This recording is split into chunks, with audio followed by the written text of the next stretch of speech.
Agora, então, gostaria de... Welcome? Esqueci como fala welcome, gente. Dar as boas-vindas ao Diogo, que vai falar sobre as bases dopaminérgicas da consciência. Muito obrigada, Diogo. Bom dia a todos e todas. Obrigado pela oportunidade de estar aqui. Então, eu vou apresentar sentado, porque eu vou ler boa parte da minha apresentação, porque eu trouxe uma quantidade de informações e dados que era impossível memorizar tudo. Então, preciso de uma muleta para fazer aí, dar uma sequência à minha apresentação. Na verdade, eu devia ter dito uma base dopaminérgica, porque eu vou falar de uma base dopaminérgica da consciência, que surgiu mais recentemente na literatura, nos últimos anos. E como eu vou falar de uma via dopaminérgica, eu vou falar inicialmente da dopamina, mas uma concepção geral da dopamina, porque eu sei que muitos sabem e vai ser redundante o que eu vou falar, mas tem pessoas que talvez não tenham, porque a plateia é interdisciplinar, tem pessoas que talvez não conheçam o que é a dopamina, não conheçam, por exemplo, o que ela envolve, suas características gerais, desde a síntese até a ligação com o receptor no neurônio pós-sináptico. Depois eu vou falar então das vias dopaminérgicas, dando uma atenção especial à área tegmental ventral, e aí surgiria uma via alternativa, que surgiu recentemente na literatura, e depois na terceira parte correlacionar essa via com os níveis de consciência, níveis baixos, médios e níveis altos de consciência, de acordo com a integração ou desintegração dessa rede de modo padrão. Então eu vou começar a minha apresentação. E esses estudos são embasados tanto por estudos de sedação, o uso do Propofol, que vai agir no receptor GABA na área VTA, e também estudos com pacientes com lesão traumática e que desenvolveram distúrbios de consciência, e fazer uma comparação entre esses dois grupos, e depois, por fim, pacientes com lesão traumática, mas sem distúrbios da consciência, onde que se usa o metilfedinato, que é um agonista da dopamina.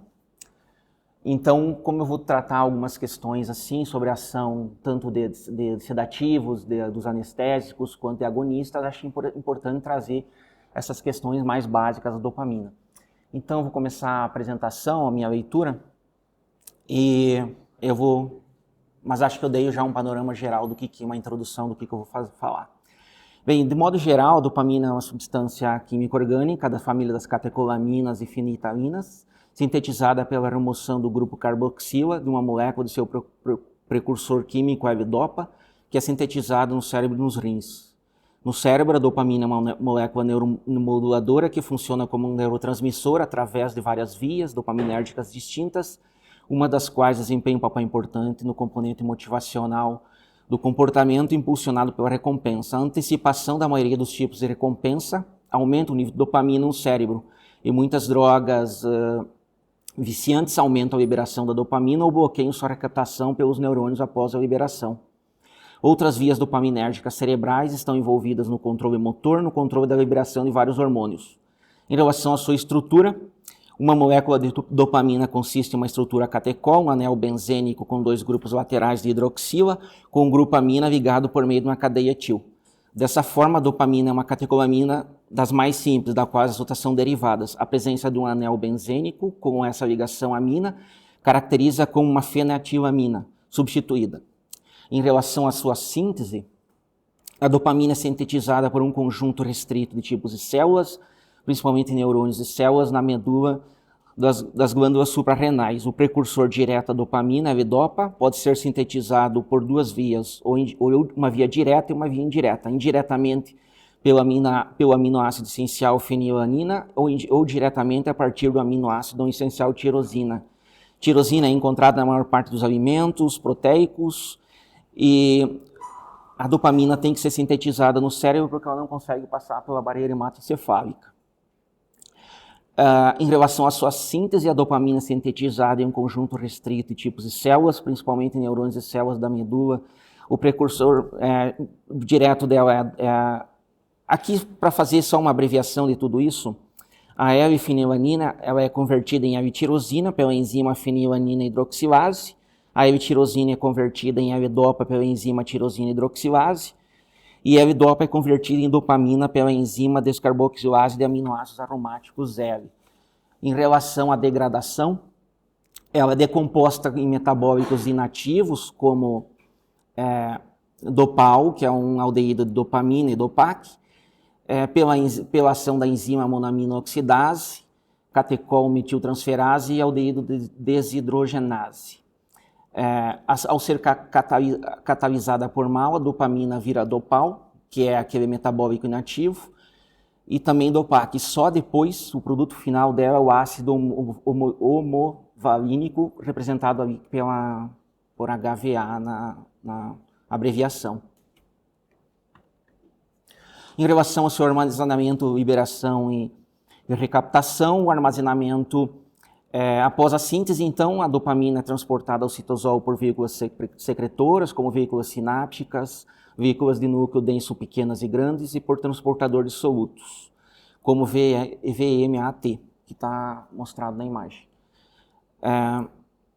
Quanto à liberação, na maioria dos casos, a liberação da dopamina ocorre por meio de um processo, a liberação do potencial de ação, por excitose, mas também ela pode ser causada pela ativação de um receptor intracelular pré-sináptico associado aos traços aminas, TAARA. Quanto à recaptação na fenda sináptica, depois que a dopamina vai se ligar aos seus receptores, elas se desprendem deles, então elas podem ser absorvidas pela célula pré-sináptica por meio da recaptação mediada pelo transportador da dopamina, DAT, que está na imagem. Esse é o transportador proteico, então, responsável pela recaptação, que vai levar de volta a célula pré-sináptica, e o metilfedinato age diretamente sobre esse transportador proteico, impedindo que ele leve a dopamina dentro, que ela fique mais na fenda sináptica e possa se ligar novamente e prolongar o seu efeito. Quanto aos efeitos celulares, efeitos secundários na célula pós-sináptica, quanto aos seus receptores de dopamina, ela possui dois tipos, que são chamados receptor de tipo D1 e receptor de tipo D2. O tipo D1 abrange os receptores D1 e D5, e geralmente estão envolvidos tanto no efeito secundário excitatório via abertura de canais de sódio ou inibitório via abertura de canais de potássio. Já os receptores de tipo D2, que são receptores D2, D3 e D4, geralmente geram efeito de inibição. Então, a dopamina ela pode gerar efeitos tanto excitatórios quanto inibitórios. O seu efeito em um neurônio-alvo vai depender, então, dos tipos de receptores e também dos efeitos em cascatas de segundo mensageiros, porque ela quando ela é excitatória, uma proteína G excitatória, ela vai estimular o adenylato ciclase a produzir monofosfato de adenosina cíclico. Isso vai gerar uma reação em cadeia que eu não trouxe aqui, mas vai envolver proteínas quinase. E lá no final, calciocamodulina e os processos de fosforilação e defosforilação. Um outro aspecto importante é que a classe de receptores D2 vai produzir o efeito oposto. Então, ela é uma proteína G inibitória, pois vai bloquear a atividade da adenylato ciclase no início do processo. Então, agora eu entro mais especificamente nas vias dopaminérgicas, e em relação às vias dopaminérgicas eu foco mais nos núcleos que sintetizam e produzem a dopamina. Elas são áreas relativamente pequenas no cérebro, elas compreendem o hipotálamo posterior, o núcleo arqueado, a substância nigra, que é a mais conhecida, junto com a área VTA, como é mostrado na imagem superior. A questão importante é destacar que a área VTA, nas imagens inferiores, mostra como é que ela é subdividida dentro dos seus núcleos. Ela é subdividida em 4 zonas. Eu destaco 3 principais: o núcleo paranagrinal, representado pela letra PN, e a área pigmentada parabraquial, pela sigla PPB. Essas 2 áreas são as áreas que mais concentram células dopaminérgicas, enquanto as outras possuem menos. A área VTA, aqui nessa imagem mostra que tem muitos componentes que identificam a presença da dopamina nessas áreas, representada em vermelho e azul, como tirosina hidroxilase, que é envolvida nos processos de síntese, e também transportadores de dopamina, como mencionei antes, receptores D2, que estão presentes nessas áreas do núcleo paranagrinal e da área pigmentada parabraquial, que indicam a presença de dopamina. Uma área importante é o núcleo tegmental rostromedial, que é uma área que possui uma grande quantidade de neurônios GABAérgicos, e é essa área que vai ser ligada pelo Propofol. A questão importante é que ele tem a capacidade de modular a atividade dentro do VTA para liberar menos ou mais dopamina. Bom, em relação às vias de VTA, eu destaco então isso que eu falei há pouco, as vias de input, que têm a capacidade de modular a atividade de VTA, são vias glutamatérgicas e GABAérgicas. Sobre esse aspecto, o VTA recebe projeções de muitas partes do cérebro, não vou dizer todas, mas inclui córtex pré-frontal, núcleo tegmental lateral dorsal, o núcleo subtalâmico, cúbico superior, substância cinzenta paraquidutal, etc. Essas aferências glutamatérgicas vão desempenhar um papel importante, então, como as GABAérgicas, na regulação dos neurônios de VTA. Quando os neurônios glutamatérgicos estão ativados, aumenta a taxa de disparo de neurônios dopaminérgicos dentro do VTA, e quando aferências GABAérgicas são ativadas, a tendência à diminuição de disparos para as vias dopaminérgicas dentro do VTA. Em relação às suas vias de saída, de output, tradicionalmente na literatura elas são reconhecidas como mesocorticolímbicas, então tem uma projeção mesocortical que corresponde então a uma via dopaminérgica diretamente para o córtex pré-frontal, vai estar associada a funções de memória de trabalho, porque ela se conecta diretamente com o córtex pré-frontal dorsolateral, tomar decisão, controle cognitivo, motivação, resposta emocional, e a via mesolímbica, que é a mais talvez citada na literatura, que vai se conectar direto ao núcleo accumbens e ao tubérculo olfatório. A liberação da dopamina nessa via está associada a questões motivacionais, sobre a saliência motivacional, facilitação do reforço e aprendizagem da função motora. Bom, a ideia é então sugerir uma via alternativa. A via alternativa liga a área tegmental ventral aos córtices póstero-mediais. O córtex póstero-medial compreende 3 áreas que estão representadas em amarelo retroespanial, o córtex cingulado posterior, dorsal e ventral em azul e verde, e o precuneus em vermelho. O córtex cingulado posterior ele forma então um hub dentro da rede de modo padrão, que é o que eu vou falar depois na sequência sobre redes de modo padrão, e se comunica simultaneamente, então elas com várias áreas cerebrais, foram assim significativamente estudadas com pessoas em estado anestesiado, como é o caso que eu vou trazer aqui, e também em estado de coma, que é o caso que eu também vou trazer aqui. Essa área está envolvida no processamento subjetivo da dor, recuperação de memória episódica, ela é dentro de alguns modelos de consciência, como o Damasio, ela é constantemente citada, dada a sua importância neurobiológica, e ela é o córtex cingulado posterior, então é uma rede de controle intrínseco, como precuneus, porque eles se referem a processos de autorreferência, processos autorreflexivos da consciência, quando os indivíduos avaliam sobre seus próprios estados internos.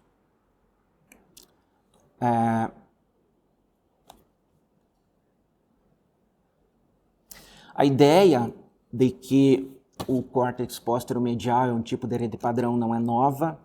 Ela surge já lá no início com os estudos em 2001 de Reichel e colegas, que estudaram as redes de modo padrão e outros tipos de rede, como redes frontoparietais e redes de atenção. E dentro de paradigmas de correlação, anticorrelação, a rede de modo padrão é estudada em condições de estado de repouso. Só para dizer de modo geral, assim, uma rede de modo padrão é uma rede em larga escala, ela está ativa geralmente tradicionalmente é falado isso, mas tem contestações atuais, quando o indivíduo está participando de um experimento, está desempenhando uma tarefa endógena, ligada a processos internos de foco em autoavaliação, autorreflexão.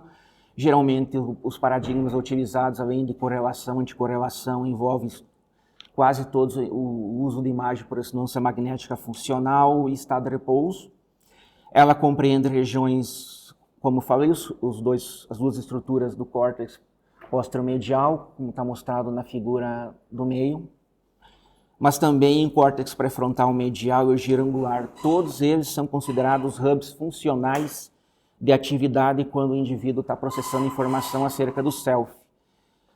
Dentro de paradigmas de correlação e anticorrelação, a atividade dessa rede ela é anatomicamente separada das outras redes, mas pode estar funcionalmente conectada com outras redes. Em cima é mostrado, por exemplo, as redes frontoparietais, que tradicionalmente na literatura envolvem processos corticais de feed-forward, então processos atencionais ligados à percepção de estímulos externos, então o indivíduo está envolvido em tarefas exógenas, também tarefas de manutenção da informação online, então envolve áreas frontais da memória de trabalho, foco atencional, e ela é muito ligada então a áreas pré-frontais, rostrais, laterais, como a dorsolateral e ventrais, como a ventrolateral ou lobo parietal inferior. Então é uma área frontal parietal. Em relação ao paradigma de correlação e anticorrelação, que é estudado, é uma estratégia, na verdade, que procura identificar associações sobre áreas que estão ativas e inativas. Então, dependendo do método de análise, se tu estuda uma rede de modo padrão onde tem que estar em estado de repouso, esses estudos de conectividade funcional podem identificar, então, essas conexões entre as redes e apesar dessas redes estarem anatomicamente separadas, elas podem estar funcionalmente conectadas e isso é identificado pelo sinal Bold. E essas redes estudadas de correlação e anticorrelação envolvem as duas que eu falei antes, redes ventrais e dorsais da atenção, que eu tinha mencionado, sensoriais e motoras, auditivas e límbicas.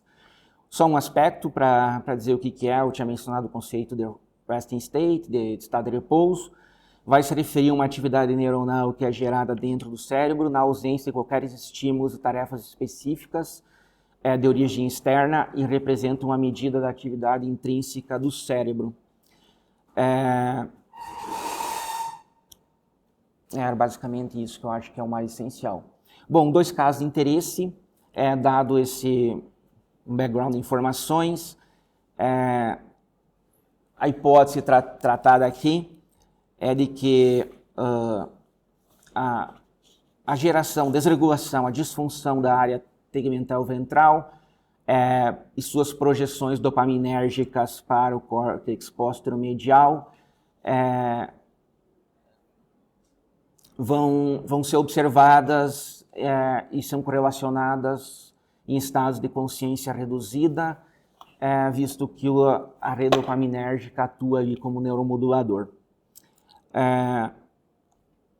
Eu tinha mencionado antes esses estudos, eu não vou falar do background, que acho que vai tomar muito meu tempo, mas essas pesquisas são baseadas primeiro na correlação desse neuromodulador com diferenças em estados de consciência e graus de consciência. A área VTA surgiu depois tiveram outros estudos envolvendo vários tipos de paradigmas, optogenética, estimulação elétrica, que eu tinha mencionado ali. Depois surgiram efeitos sedativos como o Propofol, em 2014, e também metilfenidato, 2011.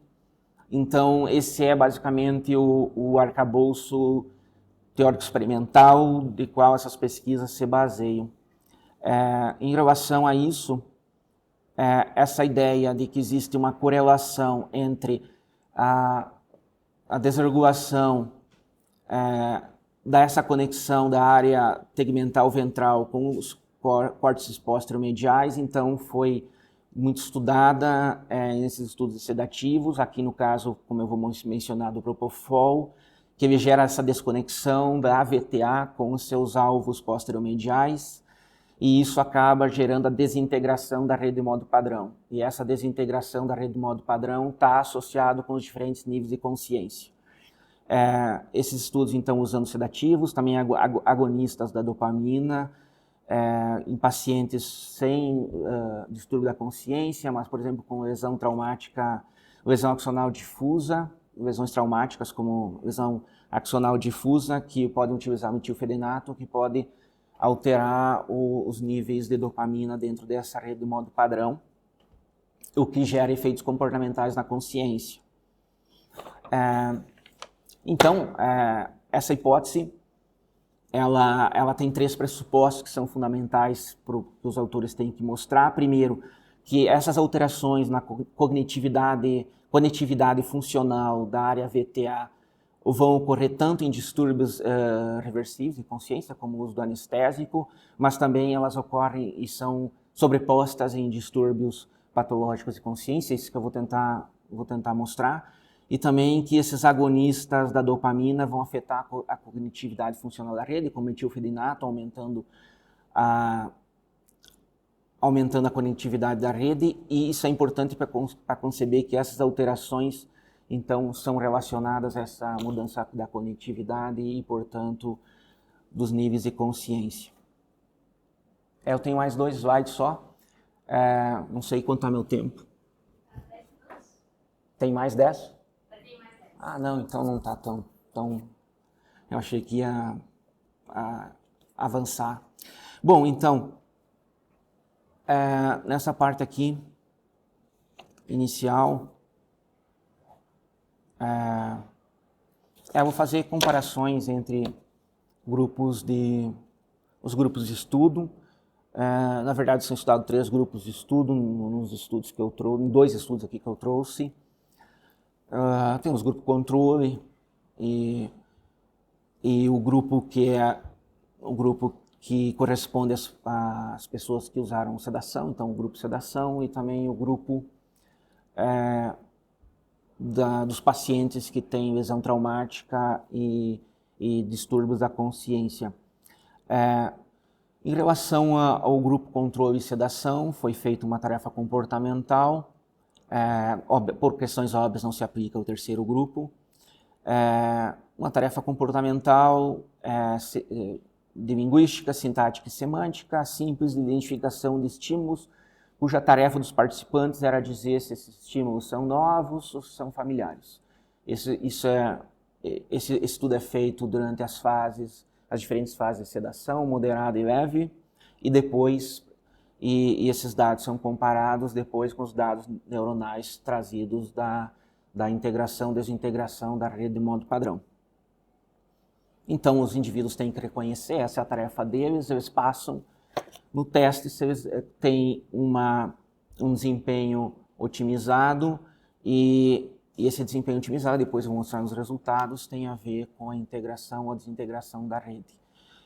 Esse aqui é um marcador, esse marcador comportamental, um marcador da consciência, porque se utiliza a memória semântica e se utiliza áreas pré-frontais da memória de trabalho para recuperar essa informação semântica, e se utiliza a linguagem. Então, são estruturas cognitivas que na literatura estão associados à consciência em um nível de vigilância e atenção.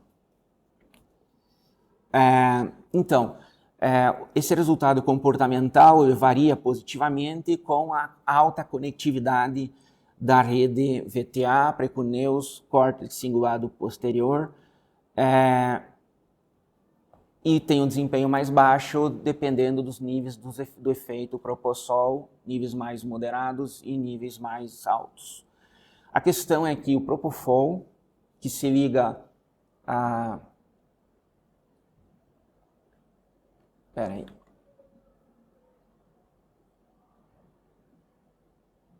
Que se liga na imagem acima às células GABAérgicas em verde da área VTA caudal.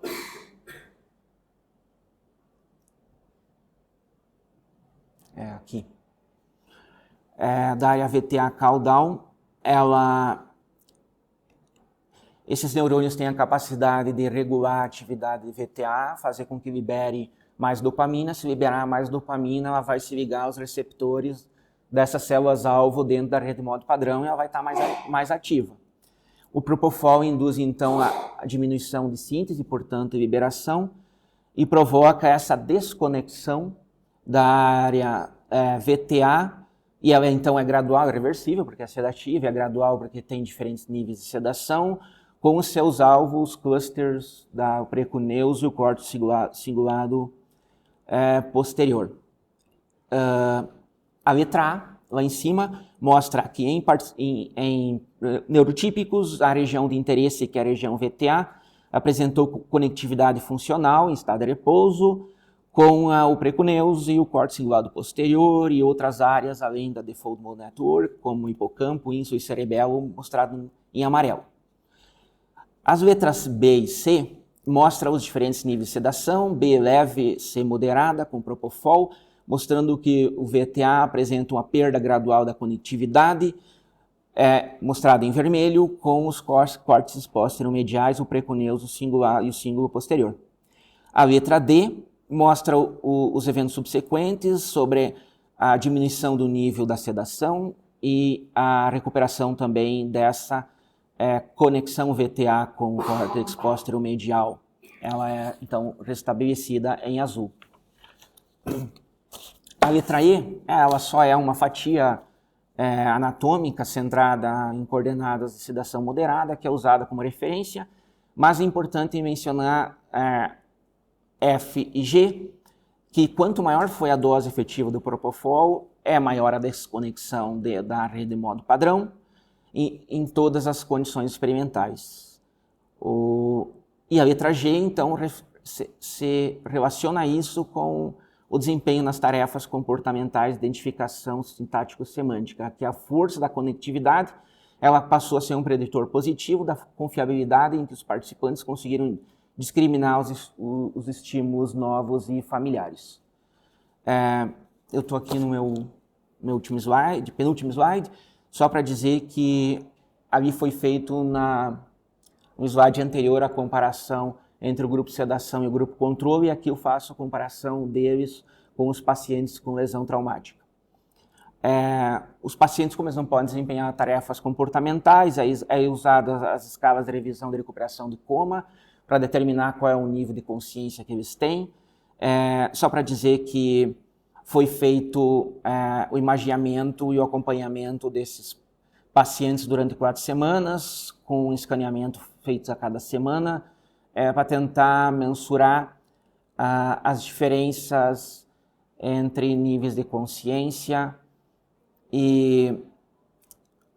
ou perda de consciência e a conectividade dentro dessa rede de modo padrão, e corrobora a hipótese, o sentido de que 2 dos pacientes que tiveram melhora e se recuperaram, tiveram uma recuperação dessa rede de modo padrão, revertendo então a conectividade negativa que existia entre a área tegmental ventral e as áreas posterior-mediais, e os pacientes que faleceram ou pioraram, eles tiveram manutenção da perda da conectividade, mostrando essa conectividade negativa entre VTA e o precuneus e o córtex cingulado posterior, ou piora dela.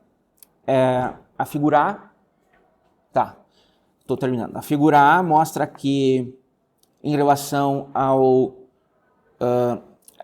grupo saudável, neurotípico, em relação aos pacientes, então,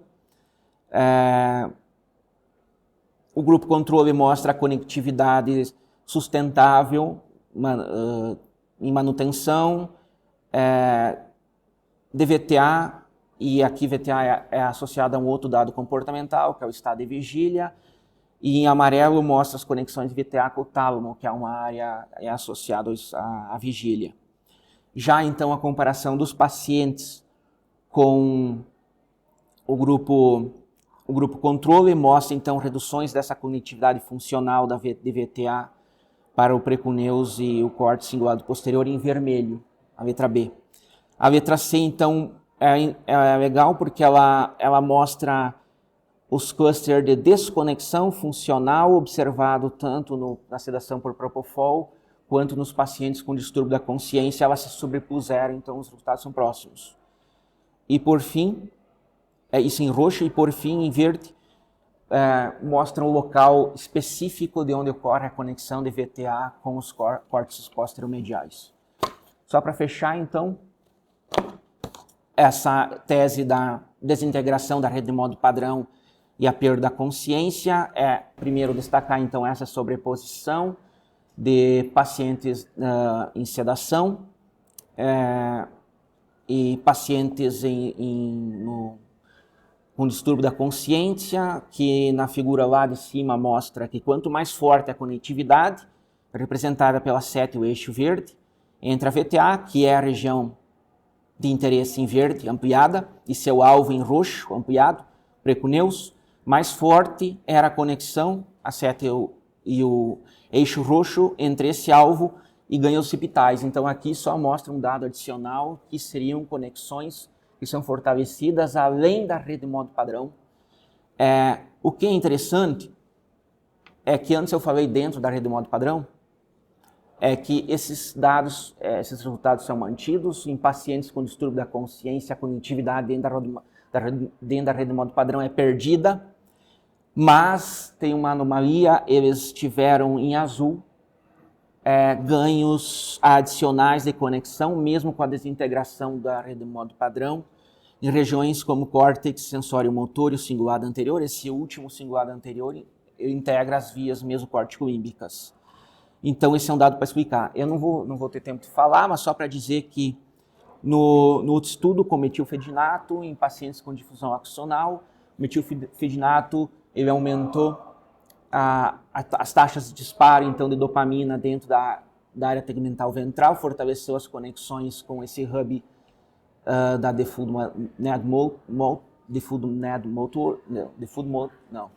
da rede de modo padrão. E isso também estava correlacionado a ganhos de consciência, e com resultados significativos em relação à condição placebo. Para concluir, só para dizer três coisas, na verdade, só que estudos de neuroimagem em humanos é uma base desse tipo de pesquisa, que começa em 2021, com Reichel e colegas. Isso mostra, a partir de 2011, com Soult, a desintegração dessa rede sob anestesia, e também que ela se desintegra em pacientes com danos cerebrais que causam distúrbio da consciência, PERI, colegas, 2014. Foi também importante outros tipos de paradigmas, estudos pré-clínicos com animais, observações clínicas, que mostrou que tanto essas perturbações farmacológicas quanto as patológicas no núcleo dopaminérgico de origem, VTA, se desconecta dos principais nós da Default Mode Network, de Splinder e colegas de 2011. Então, como essas alterações de desconexão dopaminérgica estão associadas à desintegração da Default Mode Network, trouxemos então dados e argumentos que possam ser úteis à ideia de que a modulação dopaminérgica possa ser um mecanismo para a manutenção da consciência. Duas limitações, só esses estudos têm poucos participantes, e os autores precisam explicar melhor, não era o objetivo, porque o objetivo era estudar a rede de modo padrão, porque existe um aumento de conectividade além dela, dado o enfraquecimento da rede de modo padrão. Era isso. Muito obrigada. A gente tem agora uns minutinhos para as questões. Lucas? Pode dar para pegar aqui.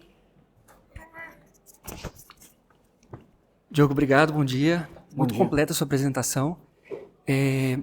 Se eu entendi bem, o argumento central que você colocou é o papel da dopamina na manutenção da consciência, certo? Eu fui abrir aqui para dar uma lembrada dos outros sedativos, porque eu lembro que cada sedativo tem um mecanismo de ação diferente, né? A maior parte deles age nas vias GABAérgicas, você tem razão, mas a gente tem, por exemplo, os opioides, que agem nas vias, nos receptores dos opioides e geram sedação. A gente tem a dexmedetomidina, que age nas vias adrenérgicas. A gente tem a ketamina, que é um antagonista do NMDA. Então, a gente tem várias classes de sedativos que promovem a desintegração do sistema padrão e geram a perda de consciência. Se a gente tem pelo menos 4 vias diferentes para promover a perda de consciência, por que a dopamina é tão central assim? Não é só a desintegração que é importante? Me parece que a desintegração não é controverso, né? Todo mundo concorda que desintegrou ali a rede de modo padrão, você perde a consciência. Mas até onde eu sei, existem pelo menos 4 vias: opioide, via receptor opioide, via receptor adrenérgico e via NMDA, além da via GABAérgica dopaminérgica, certo? Eu acho assim que correlatos neuronais da consciência estão sendo estudados há 30 anos. Então, o objetivo é montar um projeto neurocientífico da consciência. Então, vão envolver diversas vias. A questão central aqui não é tanto a questão da dopamina, como tu falou. A questão central aqui na apresentação é a rede de modo padrão. Pelo menos é a parte da minha pesquisa, né, que eu conheço mais. Então, sem rede de modo padrão é difícil ter consciência. Pode talvez ter casos e exceções, como o caso de algumas patologias. Não sei se hidrocefalia tem rede de modo padrão, mas os pacientes têm consciência. Então, eu acho que a questão chave aqui, para mim, é a questão macro, né? É a questão macro mais em larga escala, porque ela reúne mais complexidade. Mas a questão macro também tem propriedades microestruturais, como a da dopamina. Provavelmente uma rede de modo não vai só sofrer efeito do propofol, vai sofrer efeito de outros sedativos, e ela vai envolver outros tipos de neurotransmissores de projeção difusa. Eu pensei em falar sobre a acetilcolina, por exemplo. Então seria mais uma via. De acordo, então.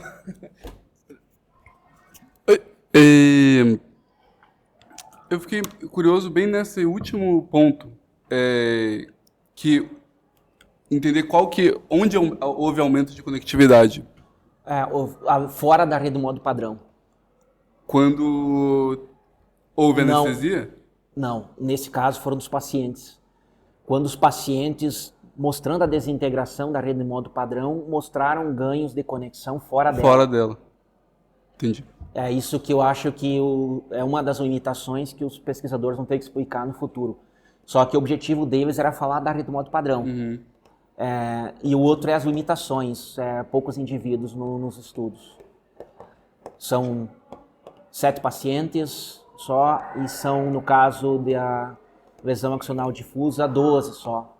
Teria que ser feito com mais. Mas assim, como eu estou falando para ele, o projeto neurocientífico é montar um quebra-cabeça. Então ele pressupõe o acúmulo de conhecimento relevante e compatível.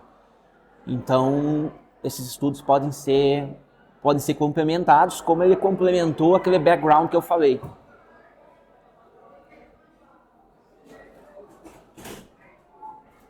Obrigado. Hã? Sim, consegui? Sim, sim. Tá. A gente tem mais 2 minutos para perguntas. Uma última questão? Osvaldo, primeiro, depois Sérgio. Eu só comentar sobre o sonho, consciência em sonhos, em sono REM. Tem também uma modulação nos neurotransmissores, talvez possa contribuir para a hipótese dopaminérgica. Tá bom. Ali tinha 2 coisas pressupostas. Uma era a questão da vigília, né? E as conexões para o tálamo. Então eles utilizaram, deu para ver assim, um pressuposto da pesquisa deles como marcador da consciência, a vigília e a atenção. Mas é uma outra questão que eu acho que poderia ser interessante estudar os outros estados de consciência, né? A última questão? É uma questão, eu acho que é meio boba, mas é o seguinte: metilfenidato é a Ritalina, né, que é usada para TDAH. Então, isso significa que os pacientes com TDAH eles estão meio anestesiados? Não, é o contrário. Ah, tá. O metilfenidato ele gera um aumento na liberação porque ele recapta o DHT Porque é inativo o DHT que recapta a dopamina e leva para dentro do citosol para ser empacotada nas vesículas. Então, como ele é inibido, ela fica mais disponível na fenda e age novamente, tem prolongado. Então, metilfenidato, em outras palavras, ele geraria um aumento no nível de consciência. Tá bom. Obrigado. Muito obrigada, Diogo. Nada.